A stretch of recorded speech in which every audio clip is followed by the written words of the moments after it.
Before I say anything, I want to wish all of the mothers out there happy Mother's Day. Thank you for joining me this evening. We're coming off of the Mother's Day weekend, and I'm sure a lot of you, or a lot of us, shall I say, for a lot of us, it was epic. But despite all of the fun, we're all here. As a matter of fact, go ahead, do me a favor, do yourselves a favor, do your neighbor a favor. Tweet this session. Invite your followers to listen in, because someone needs to be inspired this evening. Although we're coming off of such a beautiful, beautiful commemorative weekend such as Mother's Day, someone out there went through hell somewhere and they need to be inspired. So don't be selfish. Don't keep all of this inspiration to yourself, because I'm definitely about to bring it to you all this evening. Welcome.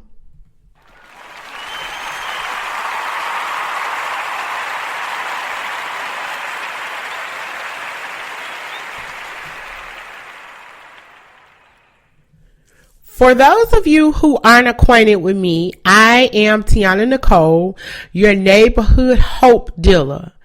I aid in helping others prosper eternally, and that dubs me as the neighborhood hope dealer, because thou shalt not lose hope.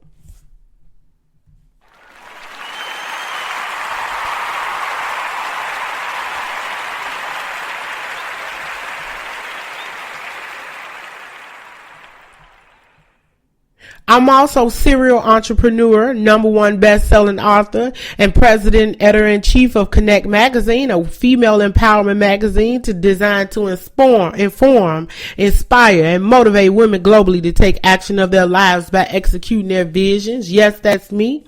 If you're new to the show, I want to welcome you and thank you for joining us during our spring semester of our Connect with Your Destiny podcast, a pod class powered by Connect Magazine. So definitely welcome as always.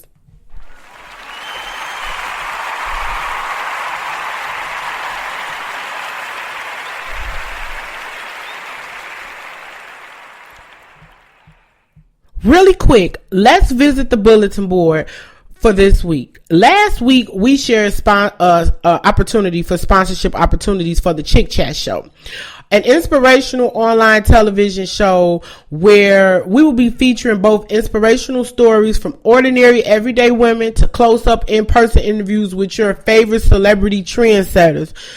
This opportunity will definitely and certainly be a great opportunity for you to place your brand into the forefront of some of the most powerful female moguls of our time.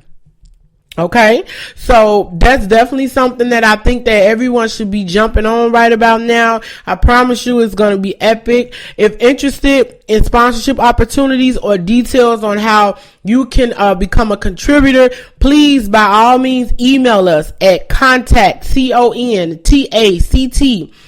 connectmagazineinc.com. I'm going to spell it out for you. Not to say you're stupid, just want to make sure you get it. Okay? Contact CONTACT at KONECTMAGAZINEINC.com. Hit it. Hey, you see how I just made that into a whole round for y'all? Or you can also email us at Connect Magazine, KONECTMAGAZINE at gmail.com. And don't forget to join our social media handles. Yeah, I'm not an MC, but yeah, I think you guys get get the picture. Everybody in the studio looking at me like, Tiana, what's going on with you? Yeah, I'm kind of feeling myself today. Like I said, I'm coming off of a great commemorative weekend.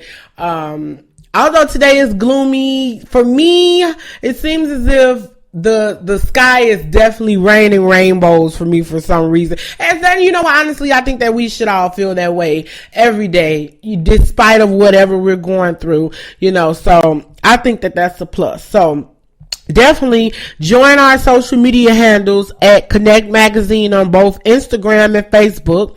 I think that is, I'm getting the cue that is all that we have for the bulletin board news for this evening. If you haven't done so already, as I said, tweet this episode to your followers, because guess what, y'all? Class is now in session. You know what? I may as well apologize in advance to you all, because I know I'm about to offend some folks out there today, but just know this. It's all out of love. It's absolutely no shade. If I'm throwing stones at your doorstep, that's okay, because we here to get you right on together. We not here to throw stones and hide our hands behind our backs as if we didn't throw them at you. We not here for that. We here to throw stones and to let you know that we did it, because we love you. And we love you that much that we're going to let you know that you need to get it together. So I apologize in advance if I start stepping on some toes this evening, but I'm just speaking my truth. I'm speaking everybody's truth this evening. So with that being said, trading authenticity for approval. That's our headliner for this evening. In case you don't know, authenticity is the practice of letting go of who we think we are or who people want us to be, instead of being who we actually are.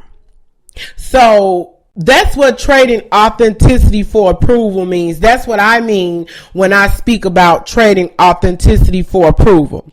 A lot of us are trading our true authentic selves or our true authenticity just to get approval from others. We doing this in business. We doing this in our personal lives. We commit this act professionally. We commit this act individually. We're committing this act on an everyday basis. And the sad part is that some of us are doing it intentionally. I know a lot of the actions that we commit are actions that are unintentional, because who wants to intentionally bring themselves any type of discernment? But I think that I take that back. I know that a lot of us are doing this act intentionally. The truth of the matter is that being authentic to me, and this is my personal opinion, anybody out there, correct me if I'm wrong, raise your hands, hallelujah, shout, do whatever you need to do to get your point across. That's okay with me, that we all have freedoms of expression. But for me, being authentic is definitely meaning that it's equivalent to being fake. Being unauthentic, I'm sorry. I'll repeat that. Being unauthentic is equivalent to being fake. It's a characteristic that's equally yoked, and it's infectious. I'm going to repeat that because I want you all to get it. I want you all to understand it. I want you all to receive it, and I want you all to do something with it after you receive it. Being unauthentic is equivalent to being fake. It is a characteristic that's equally yoked, and it is infectious. It's infectious.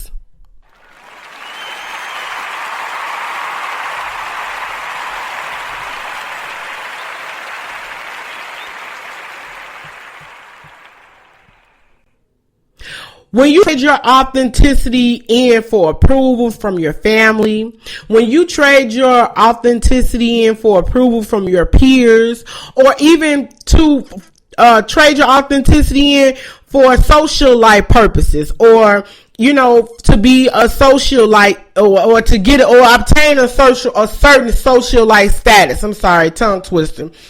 You're making a choice to quit on yourself. You're making a choice to quit on that dream that you worked so hard for. You're making a choice to quit on that brand that you've worked so hard to build. You're making a choice to quit on that image that you worked so hard to portray. That's the most important thing. You're making a choice to be a common quitter.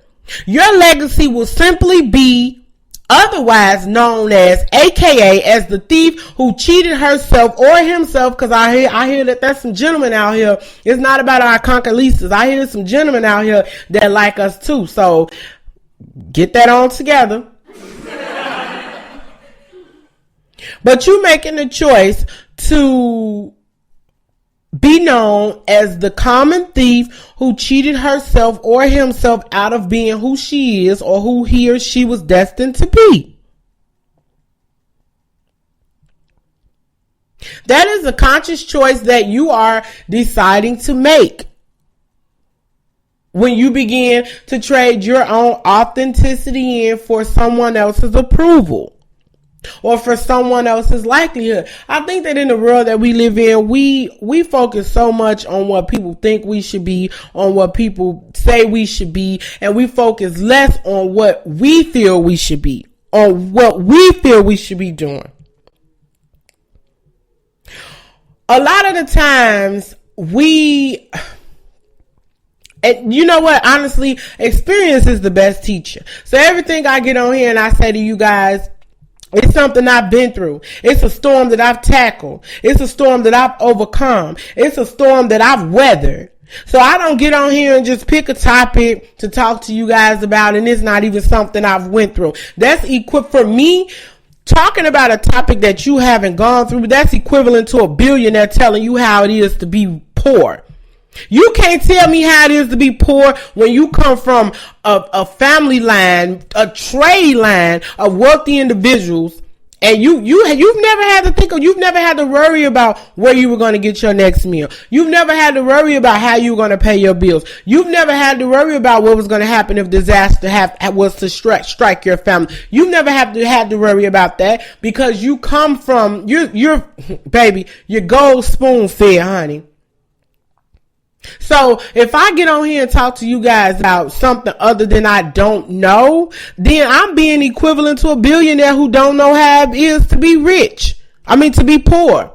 You can't tell a poor person how it feels to be poor because you've never been poor. You can't tell a poor person how it feels to be hungry because you've never been hungry. You can't relate or be relatable to a poor person who doesn't know where they're going to get their next meal from because you've never had to experience that. Or the only thing you've had to experience is what? Lobster, shrimp, surf and turf. So you can't be relatable. So I'm not going to get on here and say, oh, well, I'm going to talk to my audience about this and I haven't experienced. I've experienced it. I've been there. I've done that. I've saw the ugly truth. I've been there. And a lot of the times we worry so much about titles. We worry so much about what people think of us. We worry so much about an image that we've portrayed for ourselves that we want people to think of us, but we really don't see the impact that causes us. We don't see the impact that brings on us, the turmoil. Like, it's just so much, it's so much that comes along with just being unauthentic. You just not authentic. You're not being creative with your personality. That's just like I tell people. The world is not, when I wrote my first book, I loved, Terry McMillan. I love Eric Jerome Dickey. I love Mary B. Morrison. I love Mary Monroe. There were a multitude of authors who I read and whom I love their stories. Before I wrote my first book, when I wrote my first book, and I told myself going into writing that first book, even the second book and the third book and the fourth book and the fifth book, every time I've told myself, Tiana, you love those authors. However, you are not them. The truth of the matter is you will never be them. And that's a good thing, and that's okay, because guess what? The world wasn't looking for the next Mary B. Morrison or the next Eric Jerome Dickey or the next Terry McMillan. The world was simply looking for the next me, the next Tiana Nicole.